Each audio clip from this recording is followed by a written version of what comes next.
Ok, normalement, ça fonctionne.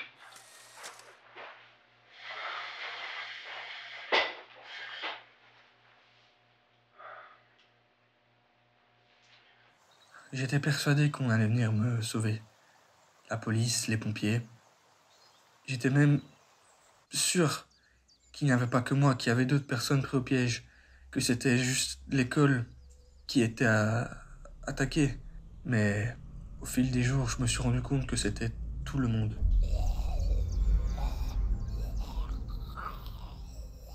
Les seules choses qui fonctionnent ici sont la radio et cette caméra qui va me permettre de vous raconter ce qui se passe, ce qui s'est passé et peut-être ce qui se passera encore après.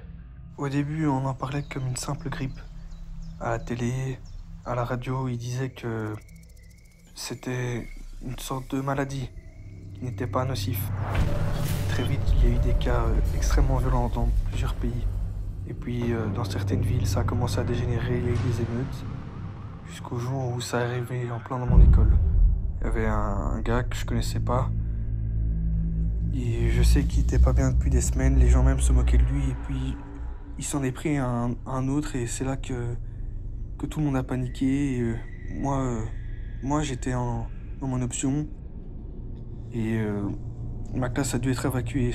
J'ai voulu les suivre, mais je me suis perdu dans toute la foulée, et je me suis caché ici. Toutes les issues sont soit bloquées ou squattées par ces choses.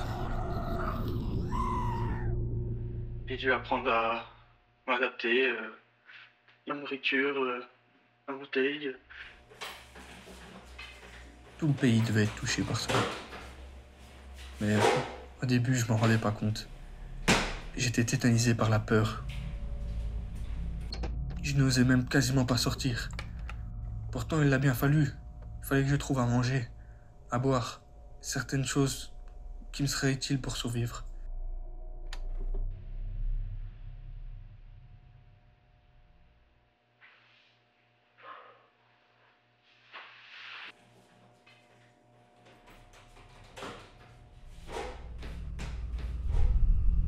Je n'hésite pas à m'aventurer dans les moindres recoins de l'école. Dès que je voyais une de ces créatures, je fuyais. Je n'osais même pas les affronter.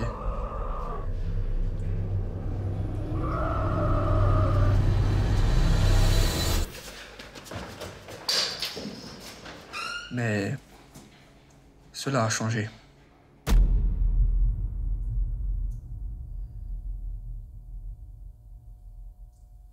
Dorénavant, je n'ai plus peur. J'arrive à vivre dans mon nouvel environnement. J'ai dompté ma peur. Je suis sûr qu'un jour, on viendra nous sauver. Me sauver.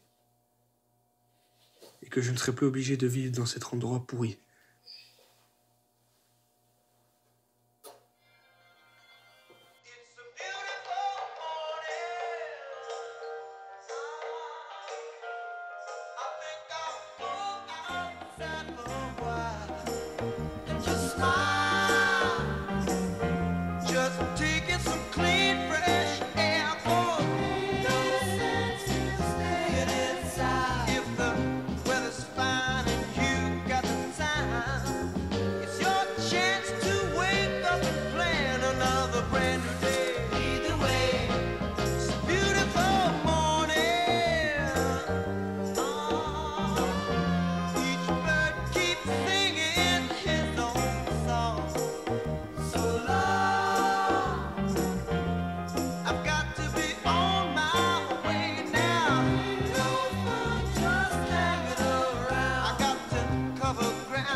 It's a beautiful